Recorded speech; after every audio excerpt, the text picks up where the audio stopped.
Hello सबैजनालाई, it's me Reshma. स्वागत छ यहाँलाई रेशमा नेभिगेट्समा। आज म चाहिँ ग्रोसरी सपिङको लागि जाँदैछु। यहाँ आएदेखि चाहिँ हाम्रो यो तेस्रो पटक होला ग्रोसरी सपिङ गरेको। के अरे यहाँदेखि चाहिँ कति 19 मिनट जति देखाइरहेको छ गुगल म्यापमा। लेट्स सी कति टाइम लाग्छ। अस्तितिर चाहिँ टेस्को भन्ने सुपर मार्केट थियो कि, जस्तै नेपालमा भाटभट्टी नि हुन्छ नि, त्यस्तै टेस्को भन्ने थियो। त्यो चाहिँ अलि महँगो पर्छ के, त्यही भएर आज चाहिँ अल्दी भन्ने छ, त्यो चाहिँ अलि सस्तो पर्छ भन्ने छ, त्यही भएर त्यहाँ जान लागेको होइन। यो युके आउनुभन्दा अगाडि के मलाई थाहा थिएन यहाँ पनि 8-9 बजीसम्म रात पर्दैन भनेर। 10 बजीसम्म रात पर्दैन हौ आजभोलि। समर चलिरहेको छ अनि रातै पर्दैन। सुरुको दिन चाहिँ कस्तो भएको कि किन रात पर्दैन भन्छु है, 6-7 बजिसक्यो रातै पर्दैन। पछि थाहा भयो ए यहाँ पनि रात पर्दैन अरे। जस्तै नर्वे स्विडेनमा चाहिँ थाहा थियो कि त्यहाँ 10-11 बजीसम्म रातै हुँदैन भनेर। युकेको बारेमा चाहिँ थाहा थिएन भनौँ कि रातै पर्दैन कि यहाँ 8-9 बजीसम्म। 10 बजीतिर लगभग रात परिरहेको हुन्छ, रात पर्न सुरु हुन्छ अनि बिहानको 3:30 बजे 4 बजे चाहिँ उज्यालो भइहाल्छ क्या। त्यो निन्द्राको प्याटर्नै कस्तो कस्तो भएको छ। सुरुको दिन चाहिँ मेरो हस्बेन्ड चाहिँ रिसाइराख्नु भएको कि कस्तो देश रहेछ, रातै पर्दैन 9 बजेसम्म भन्नुहुन्छ क्या, हाँसो उठेर मलाई। अनि अर्को कुरा यहाँको मौसम के, मौसम फेरि यस्तो छ कि बाबा पत्तै चल्दैन कि कति बेला घाम लाग्छ कति बेला पानी पर्छ भनेर। घाम लाग्दा लाग्दै पानी परिरहेको हुन्छ।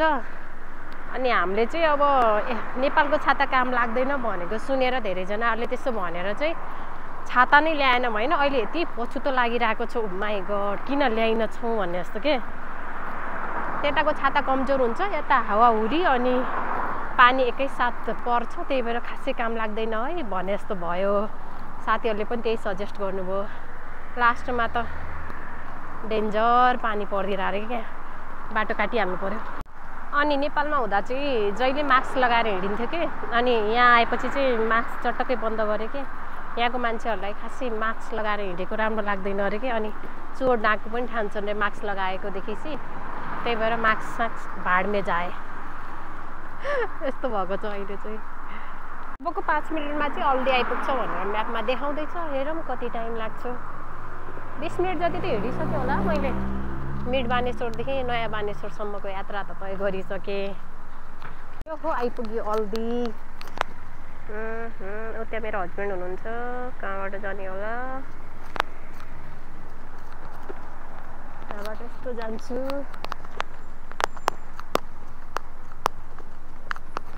बाटो काट्न डेन्जर छ, कसैले उडाइदियो भने नि आफत।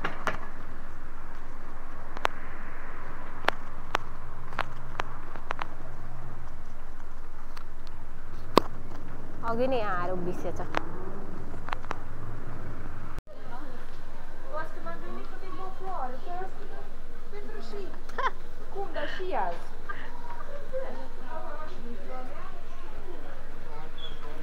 स्याउ लाग्ने हो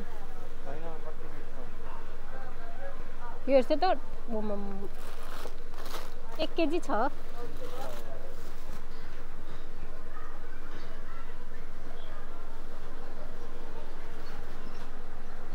सानी चामलहरू, चामल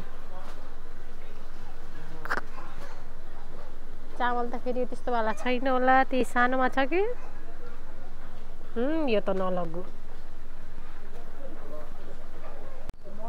यो चाहिँ मिट सेक्सन।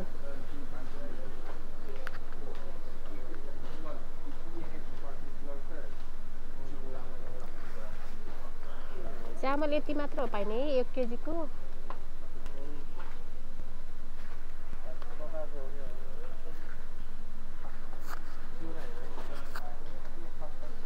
चिउरा पनि लग्नु छ, पास्ता।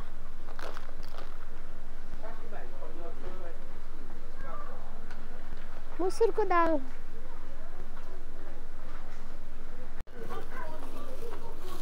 सानोवाला हेर्नु होइन, धेरै ठुलो लगे पनि बिग्रिन्छ।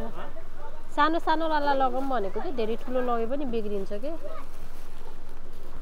एउटा यो प्याकेट चुज गरेँ मैले।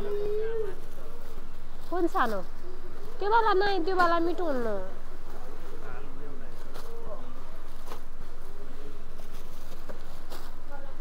ल यो वाला हाल्छु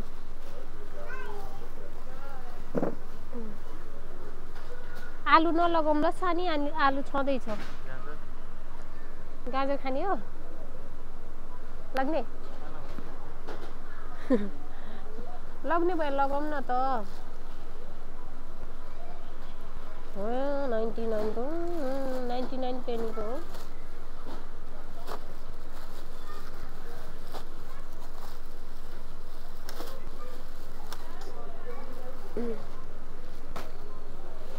गाजर नि हालिदिन्छु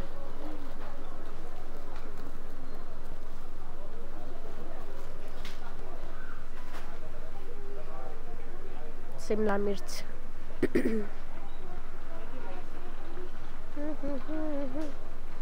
टमाटर कति ठुलो हो कति रहेछ यसको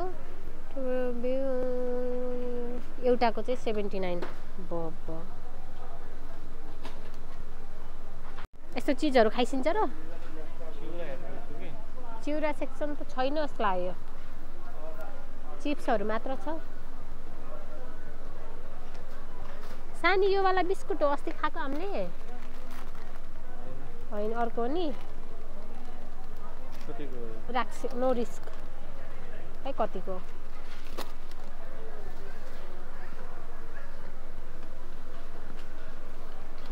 सस्तो खै मलाई त केही सस्तो लागेन सस्तो छ भन्छ नजाने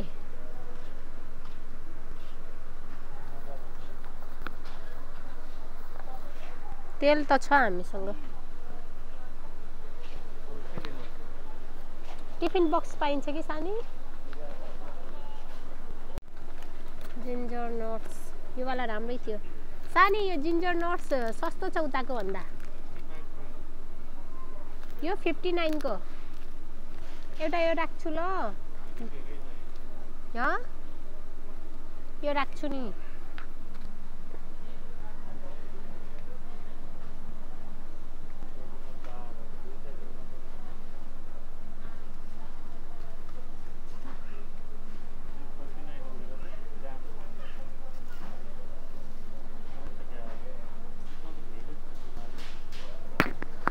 यो जिन्जर नट्स अस्ति लगेको थिएँ नि राम्रै थियो त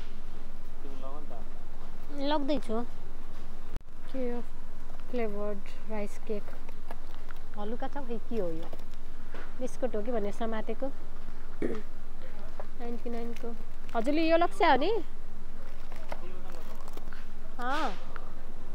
एउटा लगाऊँ न अर्को दिन लगाउँला ल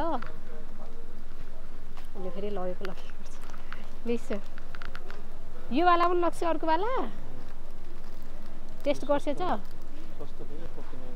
ए ल ल यो पनि सस्तै हो यो 59 को यहाँनिर थियो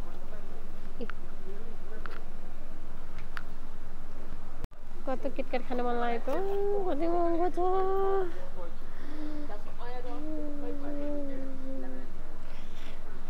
जब छैन भनेपछि यहाँ चक्लेट खान मनाइ छ अरे क्या बेकार हो कुन वाला के को मासु वाला सानी हो यो चाहिँ यो सेक्टर कुन हो के हो यो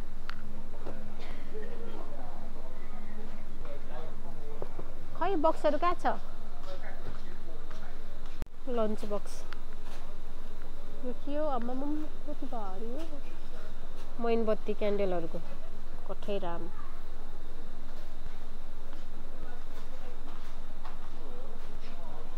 सानी नहेरेर किन दौडिसिँदैछ सानी यो कस्तो बुट हो वाटरप्रुफ बुट सानी राम्रो छ बोतलहरू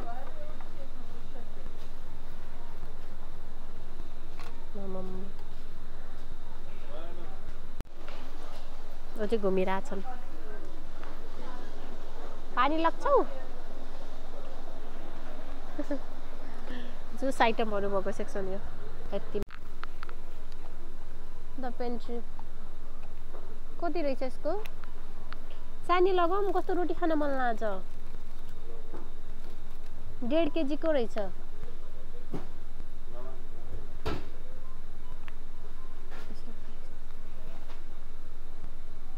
यही वाला त देखाउँदै थियो नि अस्ति होइन तिनीहरू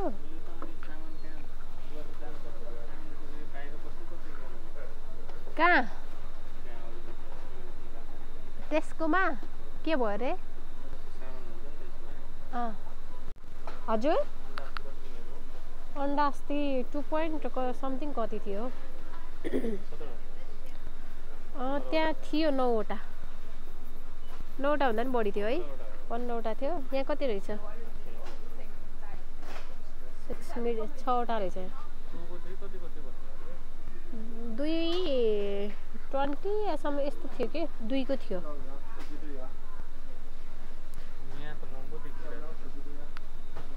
महँगो देखिरहेछ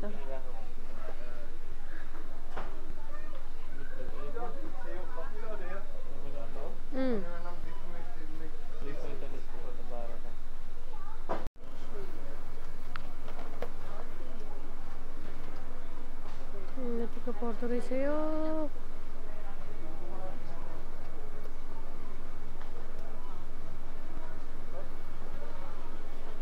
मान्छे एकचोटि पनि वेट गर्दैन के भन्छ नाइ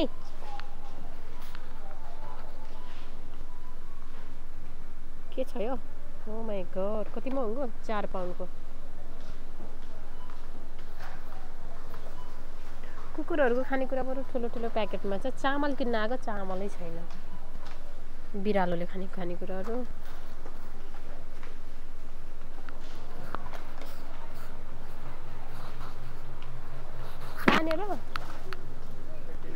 टमाटरमा अझै पनि कन्फ्युजन छ यति महँगो टमाटर छ कुल्लोको भइसक्यो म त 95 65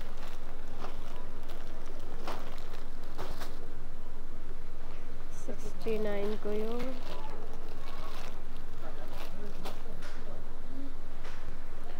99 को यो छ के गरम भयो म त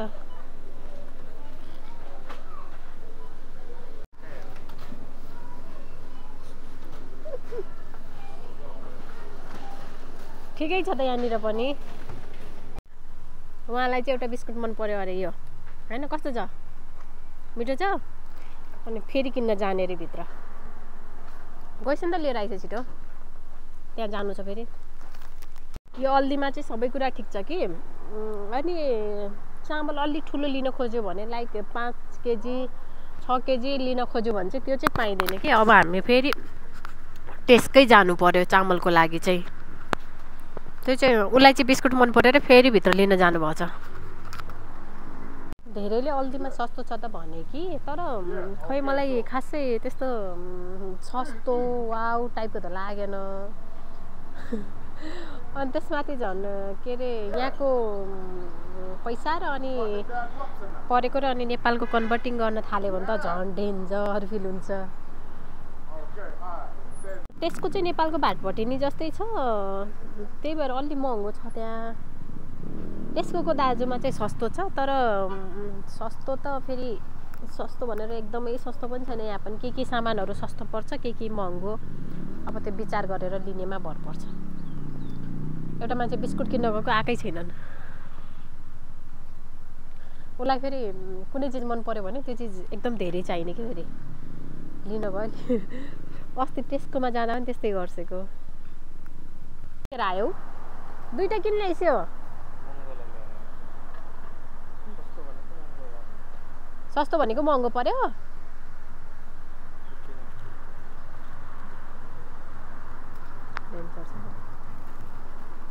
त्यो चाहिँ बोक्दै जाने हजुरले चाहिँ खाँदै जाने हो भुक्ला खा धेरै बेचरा हिँड्छ जाऊ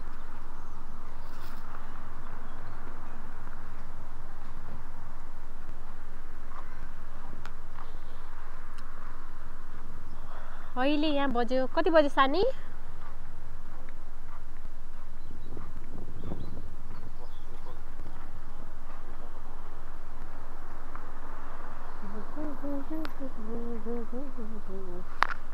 साँझ पर्दा चाहिँ उल्टो घाम लाग्छ हो यो ठाउँ के हो